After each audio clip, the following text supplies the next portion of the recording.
Welcome back into Live in the Bay. After a 2-year hiatus of live performances, the Mime Troupe returns to doing what they love and do best: free musical theater in Bay Area and Northern California parks. Joining us now with more on their new production, Back to the Way Things Were, is the writer Michael Gene Sullivan. Michael, thank you so much for joining us today on the show. We appreciate it. Thank you for having me. Now, before we get into it, we have to bust a myth here because we were talking before we came on the show, and actually miming, there are different types of miming, correct? And everybody usually associates mimes with being silent, but that's not the traditional way. Right. I mean, the tradition is, it actually comes from the word mimic, or pantomiming. You're doing big characters in a big style, and you can talk, and you can sing, and you can move, and all that stuff, which is what the Mime Troupe does. Silent mime is just a type of mime. It's the famous one, which we always have to struggle with. And you guys, obviously, like you said, it's music, it's comedy, it's all those things mixed into one. So for the Mime Troupe, 2-year hiatus, now you guys are back to doing what you love to do. What was that 2-year break like, and now that you're being able to perform again? Well, the 2-year break ended up being even odder for us because as the San Francisco Mime Troupe, we started doing radio plays. And people were like, oh my God, mime on the radio? And we're like, it's not that kind of mime. So that was a whole different struggle we had to go through. So we were doing all of these shows since we're a theater of political comedy.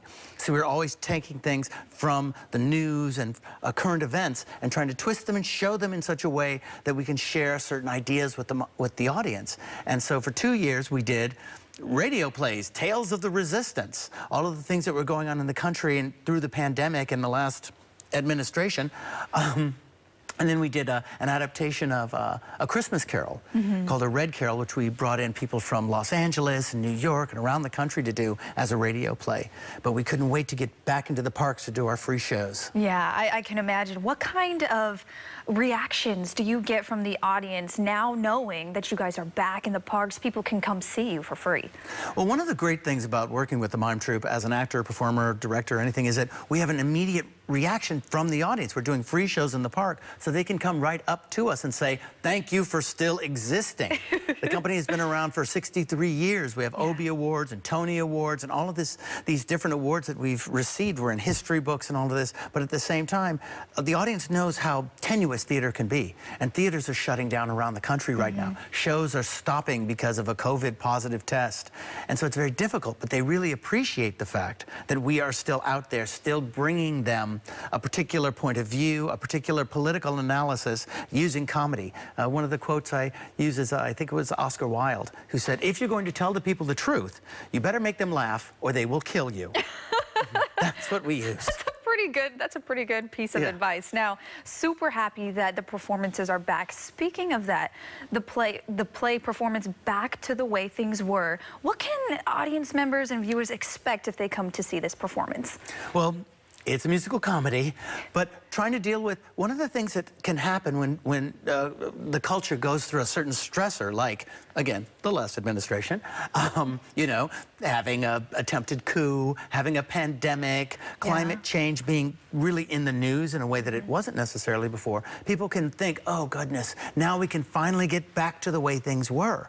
And we want to remind people, actually, things weren't great before either, and any struggle that we have to make our society better, to make the world a better place, we can't put it on pause simply because we can now walk around without masks on. We need to keep working on it. We need to constantly be vigilant with our democracy, with our environment, with our kids, with all of these things. And again, we have to tell these stories in ways that are funny and engaging with song and with dance, but at the same time to activate the audience, to keep them aware of what they need to do. And when it comes to the talent part of the Mime Troupe, how does it work in terms of determining who's going to be part of the performance and how people are able to watch the performance as a whole? Well, I mean, as a theater company, we have auditions every year. You know, and we have actors now that are all over the place, I mean, all over the country. Mime Troupe veterans that are on television and in movies and on Broadway, but we also hold auditions locally, and people come in and audition for us, and if as the resident playwright, if I feel like they're right for the part, I cast them. We're always looking for volunteers if anybody wants to help us. Hint, Yeah, hint, hint.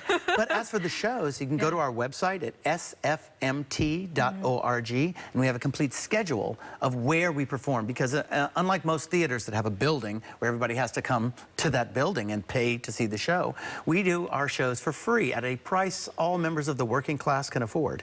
And we do them throughout the Bay Area. Sometimes we travel abroad, sometimes we go to off-Broadway. This year we're staying very local, so we're just doing the Bay Area, but we will probably be in a park near your neighborhood, and you can just come out and see the show for free. We ask for donations after the show, and people are always confused. It's like, how do you make money? How do you do this for a living? And it's like, donations. We don't take like corporate money, because we want to be able to talk about politics and corporations and capitalism and all of these things in a way that we don't feel like we have to edit ourselves.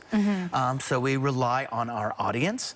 And we've been here for 63 years, so we must be doing something right. Must be doing something right. Now, how long does Back to the Way Things Were, how long will it be running, and how long can people come to the parks and see it?